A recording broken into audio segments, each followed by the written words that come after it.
I also think that our brands have this huge opportunity to use their trusted relationship with consumers to invite them to be part of the solution, to use their platforms to help educate consumers on what better looks like. By living a life that's more informed, you make better choices for yourself and for the planet.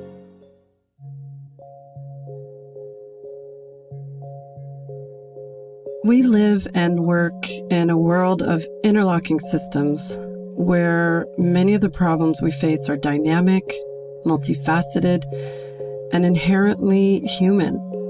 We believe that design thinking can help solve these problems, to provide answers, but big answers can only be found by asking big questions.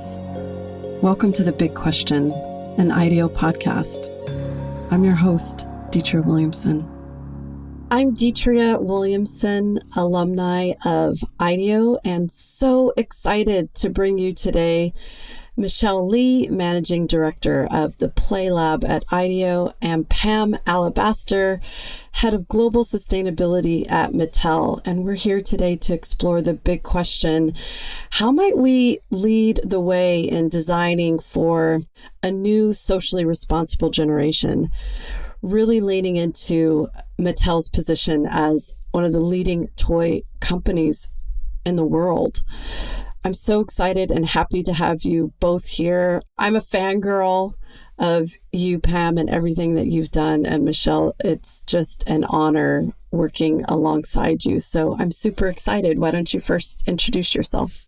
Well, good day to you, Detria. Great to be here with you and Michelle. Pam Alabaster here, and I was just going to say I was going to repeat my title, but in fact, you've already introduced me as such. I'll introduce myself as advocate for the planet and for the next generation, mother of 3 launched young adult children, and a 2-year transplant in Los Angeles, originally from New York. Pam and Michelle, I know you all have a long history together. Talk to me about, how did you meet? Well, I first met Michelle on a project that we did with IDEO, which was a circular design training for our Mattel teams. Michelle and the IDEO team led 3 workshops where we introduced the concept and principles of the circular economy and circular design to our brand, design and development, global supply chain, and finance teams. I think we're very simpatico, and I think we share a common aim at really equipping organizations with the knowledge and skills to help create a better future. Yeah, our partnership with Mattel goes back decades over time, and this partnership has come to include not just imagining the next hot toy, but also exploring bigger challenges together. And so when I first met Pam, I was really excited that Mattel was making a commitment to sustainability and had hired a leader in the field. She has really great expertise in this area, and her passion for sustainability is really contagious. But I also know that changing the trajectory of a 70-plus-year-old giant in the toy industry with iconic brands like Barbie and Hot Wheels is no easy feat. And so we're really excited to partner with her to transform the way that Mattel thinks about how they produce and deliver play experiences to kids around the world, and also how they lead other industries and other companies in this journey that we all have to take together. Well, you know, I mentioned that I'm a super fangirl of both of yours. And Pam, actually, I think Forbes in 2018 referenced you as one of only 46, I would say, women's leaders in sustainability. And I just want to thank you because we're so proud to be among you. And Michelle, you know, I'm a fan of your background, just your engineering background and product design from Stanford. You've also worked in aerospace. I just think it's really important for our listeners to just hear the joy that we're about to leap into with both of your expertise and backgrounds. So given the roles that you each have, how do we actually maintain the joy that play brings around such an important and deep topic?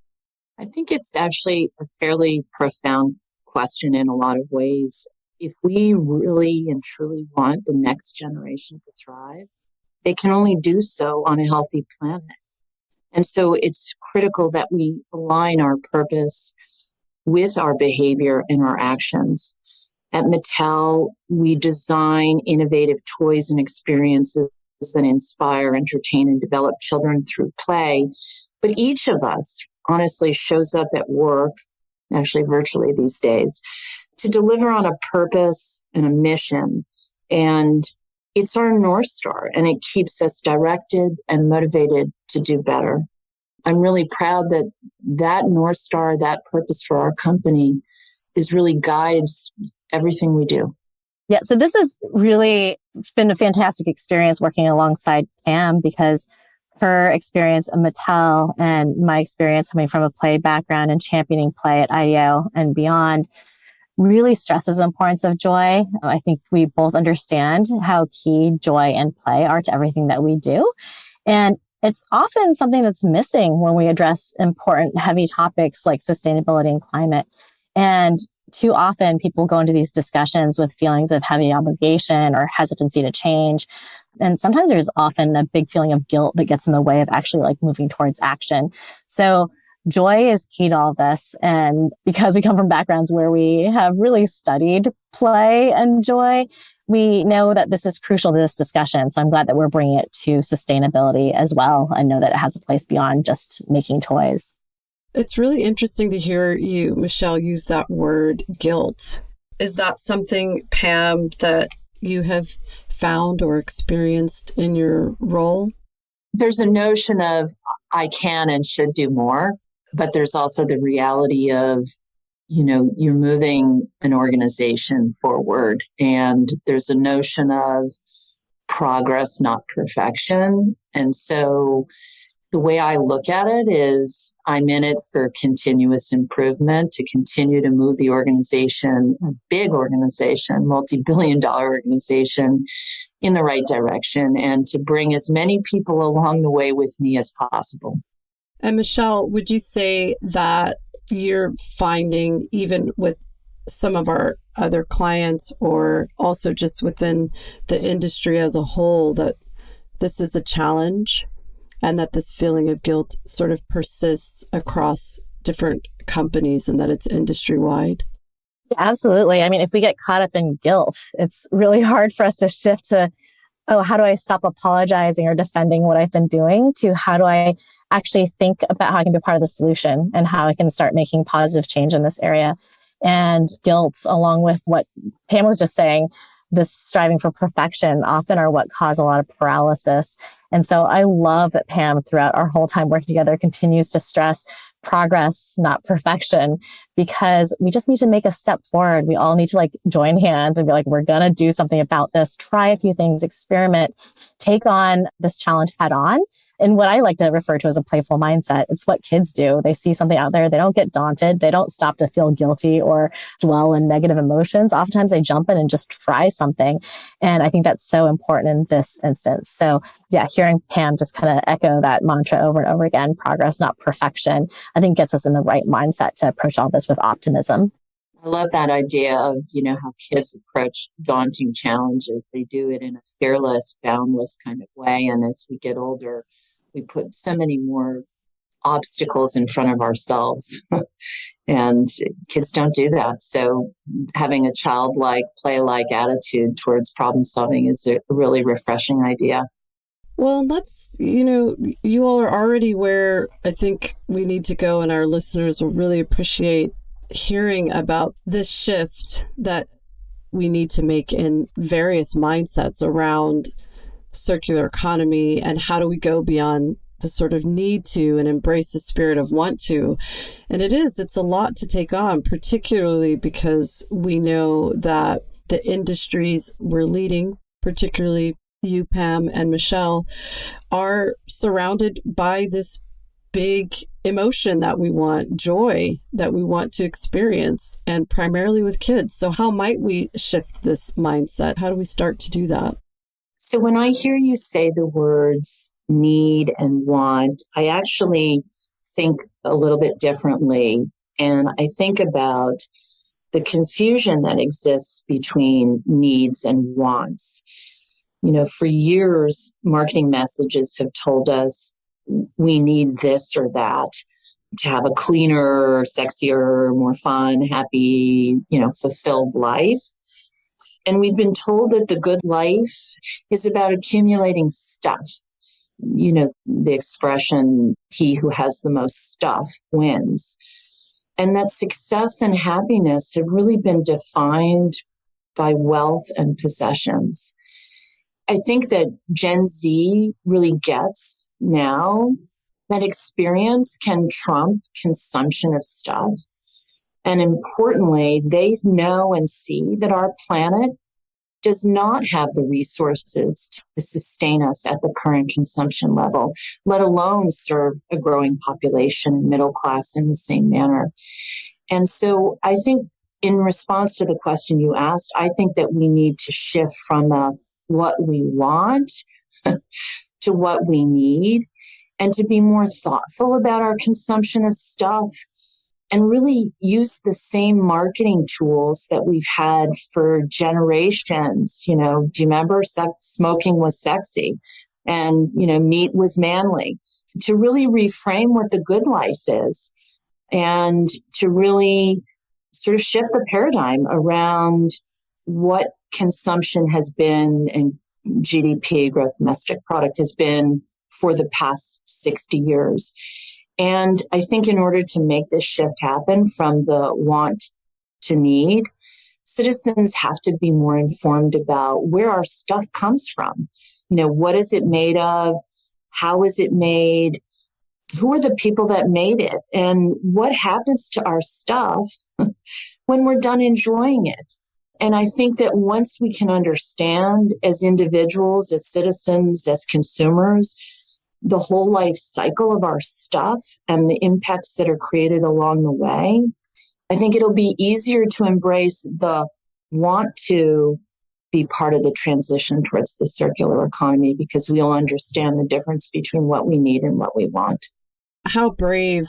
I just want to recognize and honor just your bravery, Pam, as a leader, because that really is a brave new way forward, I would even say, in the role that you have, right? When you're ultimately driving consumption, but what you're doing is driving responsible consumption and really, to use your word, reframing what good looks like. Michelle, I would love to hear and learn your interpretation of this. First off, I love what Pam is saying about how do we redefine consumption and turn it into responsible consumption. And I agree that Gen Z is really leading the way in so many of these conversations. I'm going to take this question in a slightly different direction. I'm actually going to move the shift from need to want to, and shift it from what is the consumer feeling to what are organizations feeling? Because I think we definitely have this job in front of us of how do we shift consumers from a mindset of wanting something to what do you actually need. There's also a mindset shift of how do we help organizations go from this feeling of obligation that we need to adopt this circular mindset, that it's being imposed on us, to actually, this is a challenge that we're really excited about, that we want to take on. So Gen Z being more responsible and demanding that companies really take into account the impact they're having on the world, that's going to be one of those things that's weighing on organizations who are trying to make this change. We also see a lot of impending regulations from government that are really asking companies to take more responsibility for true environmental costs that they're putting on this planet. And we're also just seeing the world itself, and we know that there's growing consequences of pollution and global warming. So all of these are weighing on us and being like, okay, we need to do something different. It's all on your shoulders. But these pressures only get you so far. They might spark that initial action, but a lot of this comes from a negative space. Again, like we talked about guilt before, but these feelings can weigh you down and make it really tough to keep going. And so in those workshops that Pam mentioned that we've run with Mattel, it's been an opportunity for us to really stress the importance of approaching circular design with a spirit of optimism, so that instead of fearing change, how can we actually see this as a really incredible opportunity to disrupt the industry, a chance for us to ask big questions, kind of going back to the theme of this podcast, but start with those big questions and then dream of new ways to approach our work, see this as a real chance to experiment and to try something new. And again, this resonates with that mindset of play, something that both Pam's teams and our team really love and are so familiar with. And something that, again, is what propels young children to take on a world that they don't understand, not with fear, but with just curiosity and enthusiasm. It's not an obligation for kids to go out there and learn and grow. They do it with a lot of excitement and curiosity. It's driven by themselves with a sense of agency. I think one thing to bring up, just because I know when I talk about kids and play, a lot of people look at me and they're like, oh, well, child's play, that's usually about simplifying something. We're talking about something really meaty, which is global warming and sustainability. Like, why are you bringing child's play to this? And I love that Pam's laughing because I think you hear the same things as well. And the truth is that kids actually thrive in complexity. They love games that are full of challenge, that force them to try something new. And I'll give you an example of my kids who love to play the basketball game Horse, because rather than just shooting your standard jump shot or layup, they get really excited to try new inventive ways to get the ball in the basket. And they challenge each other to match the shot. And the more difficult the shot, the better. They push their skills. They come up with new ways to play the game. And even if one of them's close to winning, I love when one of them's like one letter away from winning the game. And they're like, actually, let's play horses with an apostrophe to add a couple more steps to the game. Because like they want to do better. Like the challenge is so great and it's what invigorates them to keep going. So what if we approach sustainable design in the same way? What if the joy of challenging ourselves to push our skills to come up with new solutions that the whole process was so engaging that we never wanted to end? Even when we came up with good solutions, we kept pushing to see if we could come up with one better, just one up at each other, like over and over again, come up with better solutions. Like that mindset of play would move us from approaching circular design from this perspective of we need to do this to one of we want to do this. Why would we not do this? Like this is what gets us excited and gets us to wake up in the morning and be excited to jump into our jobs.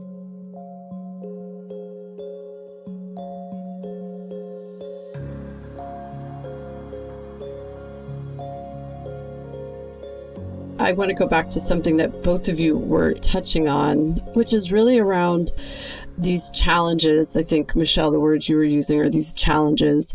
What have you both learned are the biggest challenges or barriers to driving this shift? And it sounds like Pam and Michelle, you're both looking at it through different angles. So are the challenges and the barriers the same in driving this shift? I don't know. Maybe they're, two words for describing the same thing. Maybe you could say obstacles, whatever. I think that they exist, however you want to label them, they exist across the entire system and value chain. And it's, from the consumer's lack of knowledge and understanding where their stuff comes from and where it goes, to the companies that really still design products with end of life that is intended for landfill. One of the things I was going to offer on what Michelle had just said is the move from from need to want to also can be inspired and motivated by a win. And so when a company has something that they do that is moving the organization towards a circular economy and they see evidence of it and they feel sort of success around it, it inspires more behavior like that and more risk-taking and more challenging, changes. I think there are also downstream, realistically, pragmatically downstream challenges with waste infrastructure, for example, where we don't capture nearly enough of the single-use waste that we generate as society. And, some of that is because the materials don't have a perceived value that MRFs and waste management organizations take the time to collect, sort, separate, and invest in the logistics side because they don't think there's any value. I think we also see, and Michelle had touched on it before, extended producer responsibility type policies, approaches that are making producers pay for the waste they're generating, which I think creates a whole new set of incentives for companies to design differently with recovery in mind. So there are carrots and sticks in this system, and there are definitely challenges, stakeholder challenges, systems challenges, but I think there's a way to overcome all of it. To build off of what Pam is saying, I love this thought of part of the challenge is how do we educate people? Because we generally don't know where our materials come from anymore. We just buy it off the shelf. And then when we throw it in the trash, where does it go? It just kind of disappears. We don't have a view of that whole ecosystem. And in approaching a challenge this big, it really requires understanding more about that system and what are the different players and how do we look beyond silos to work together. So I love that Pam, when we have brought together groups for these workshops, she's very careful in choosing like who she brings in and make sure she is bringing people from across the organization. Or even if it's a workshop with a packaging team, making sure it's packaging from across different brands so that we have those perspectives and the ability for people to work together to come up with common solutions. I think one other piece too that's a huge obstacle is that a lot of us got to be successful based on being able to work within constraints. And so often when we come in and talk to different organizations, that always comes up. It's like, well, what about cost? You know, we work so hard to bring these processes to be as efficient as possible. And so now if you're talking about doing it a different way, it's got to cost more. Talent is another issue. Like all these people are hired and trained for specific processes. So now if we have to figure out how to work with recycled plastics, well, that's a whole nother way that we have to train people to work. And that can feel daunting, as well as just how do we even deal with other stakeholders in the system, like the retailers and the demands they have on how a shelf needs to look and how we have to meet the demands of a retail shelf. And of course, there's the consumer who may say that they want more environmental products on the market, but at the same time, they don't want to pay more or they're expecting a certain size for a certain price value. So a lot of education throughout the whole system, a lot of working across that system. But the other thing that Pam said that I think is just really right on is how do we find the solutions that are working and highlight those to inspire their people. And that's something that's been so great in how we've brought in like the Ellen MacArthur Foundation too, in terms of helping to feed us with some of the inspiration as we go in and work with these teams at Mattel and surfacing where other companies have already rethought the system and are showing that it is possible to succeed and that even a lot of the sustainably marketed products who are on the market right now are growing faster than their conventional counterparts, and costs are being reduced in new ways.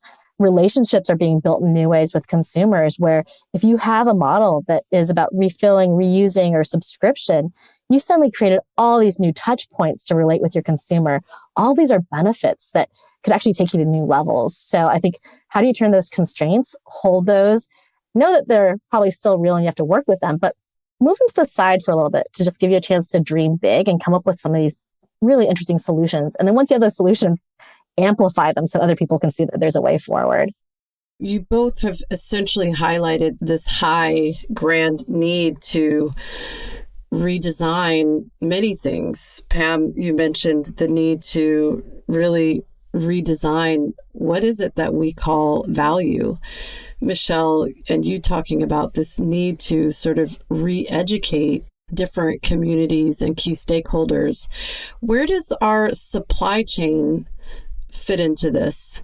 Does the supply chain need redesigning in order to meet some of these ambitions you're both referring to?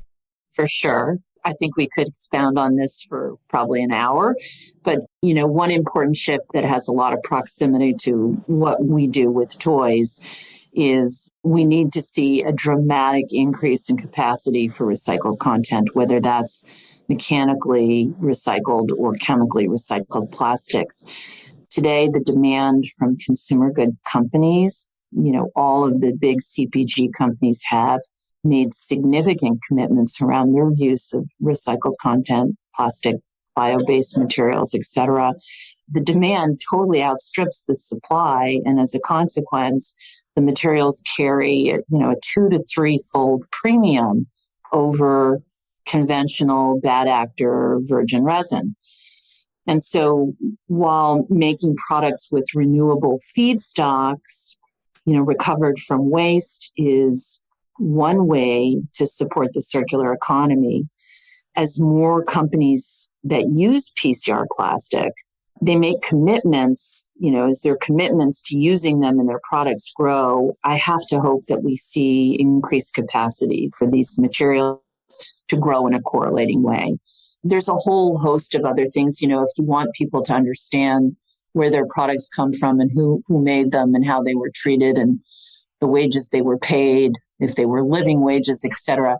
also demands greater, not only transparency, but traceability in our supply chain. And today, most companies see to have visibility or oversight to, tier one direct suppliers. But if you think about something like cotton, there's multiple stages in the cotton value chain, and very few companies have visibility all the way up to who grew that cotton, whose farm was that cotton, grown and picked from. And that's important. If you're inviting consumers and wanting consumers to see and have more involvement and engagement in where my stuff comes from, you have to also understand yourself where it comes from.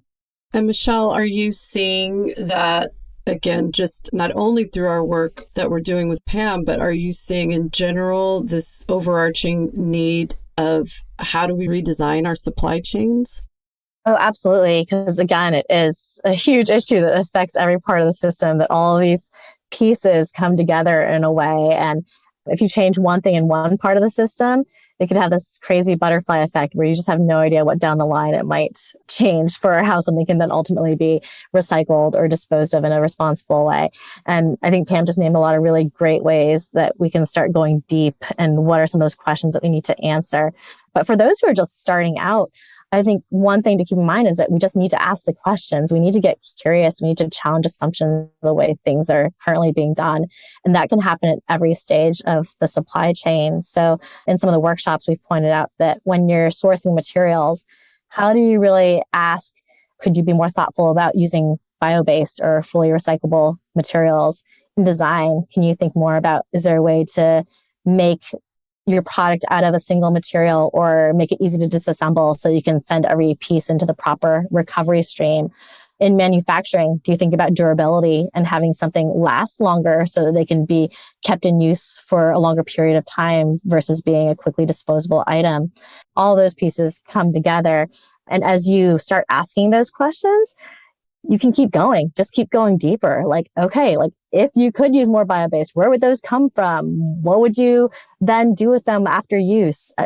How do you get that spirit of curiosity in there to ask those questions, to not just take the current processes at face value and then get to some of those bigger challenges that Pam was raising in terms of okay, now that we know that, how do we make sure that we can actually dispose of this and know that it's going to end up in the proper stream, that there is a market for those goods once they've been recycled and that they'll come back and have value in our marketplace, because it's called a circular economy for a reason. The economy is a huge part of this. So it can't just be a pipe dream and just doing good for the environment. It has to also make sense where it's economically sustainable.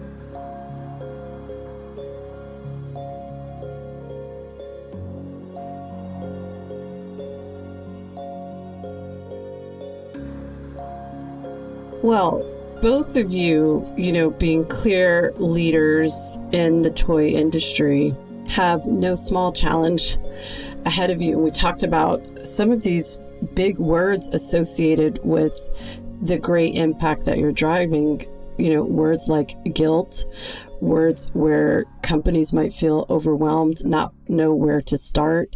So given this huge impact that you all are driving and having as leaders in the toy industry, how do you ensure that those do not feel intimidated by the transition that you're driving of a circular economy future? How do you sort of take down the feelings of guilt and feeling overwhelmed and just intimidated by all the needs that you all have shared need to take place as a leader in the toy industry?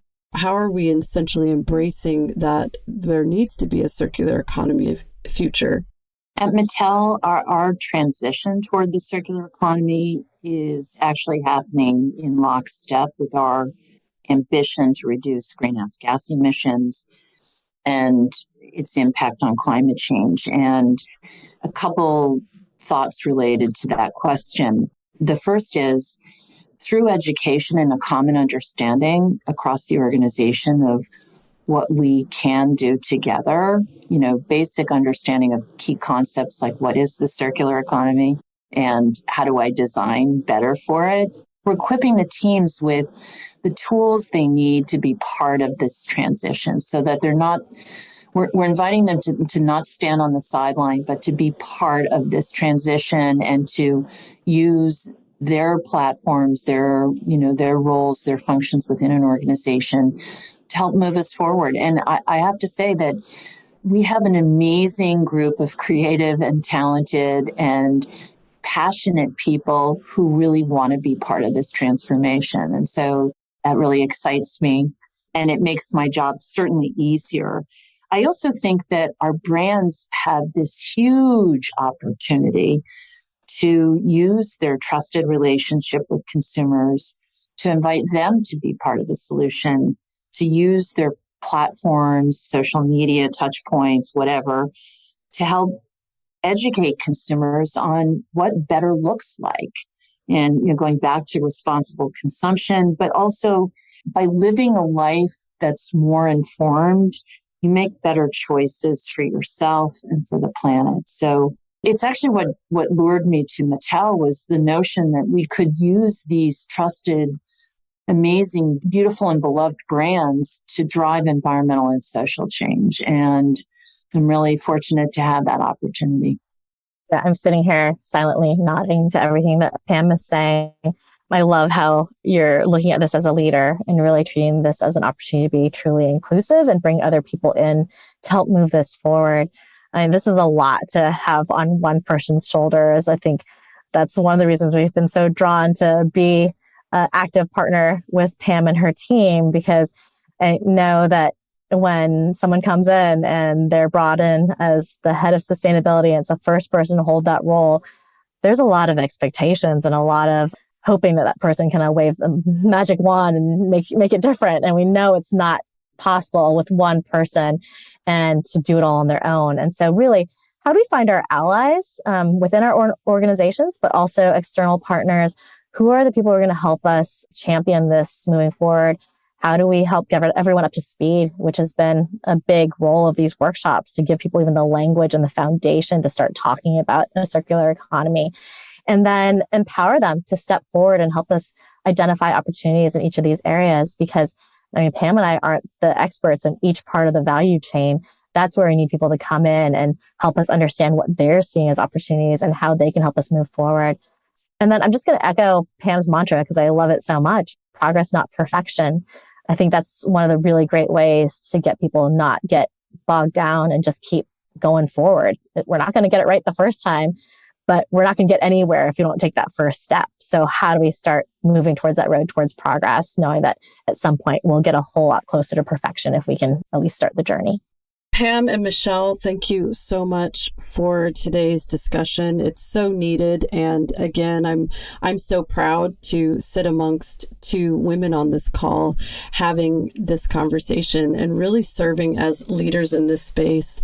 Pam, thank you for the reminder to, and the need for society to actually reframe what is the good life, and the need to invite everyone into this transformation, and that it does not just soul on one company, one leader, one family, one community, but your invitation for everyone to come into this transformation.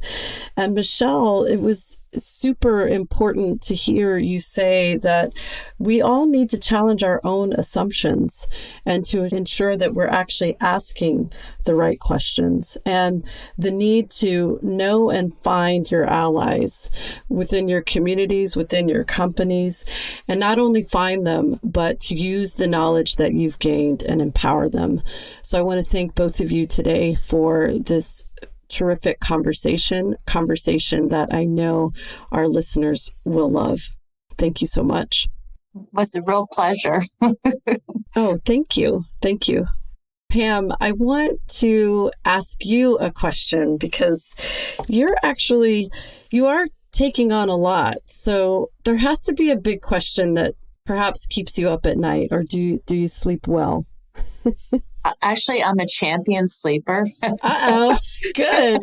But usually when I wake up, it's in the middle of the night and it's, 2 or 3 a.m. and it's remembering something that I need to make sure I put on my to-do list for the next day. for where we are, I take comfort in the fact that this is a journey of continuous improvement, and incremental steps forward count, especially when a company is early in its journey. And the notion of transformational change is just unrealistic. What I do worry about is that we're not really going fast enough, and that there really isn't, and I'm not saying this specific to Mattel, but I think in society at large, I don't think there's a shared sense of urgency. We really do need multiples of incremental steps forward, and to really embrace the transition as if our future depended on it, because it really does. Is there actually a big question for you as a leader right now? Taking your Mattel hat off, is there a big question for you with where you are, what you've learned, the change and impact that you're driving with a brand we all know and love? Is there a new big question that you ask yourself? In fact, I do ask myself, the balance of power in the world today and what informs us as citizens, I think is shifting, and even where trust resides. And for decades, media, NGOs were sort of the really trusted sources. And where I'm going with this is I feel, government is not to be trusted. Media has become partisan as well and not to be trusted. And so what is the role today for a modern corporation to be a solutions driver for some of the bigger challenges that we as society face? I think the landscape of institutions and their roles in society are changing, and I think it's a huge opportunity. I think people are now calling it conscious capitalism, but I really do feel there's huge value in corporates really leaning in on this opportunity. Pam, that will for sure be our next conversation. I'm passionate as a leader about the need for trust and design's role in that, because it should be done with intention, with parity across communities, across companies, brands. So welcome back is what I'd like to say to our part two. Thank you so much, Pam, and thank you, Michelle, for your time today. Thank you so much. Really enjoyed it. Yes, very inspiring. Thank you. The Big Question is brought to you by IDEO. To find out more about us and how we create positive impact through design, head to IDEO.com. And then make sure to search for The Big Question in Apple Podcasts, Spotify, or anywhere else podcasts are found. Make sure to click subscribe so you don't miss any future episodes. On behalf of the team here at IDEO, thanks for listening.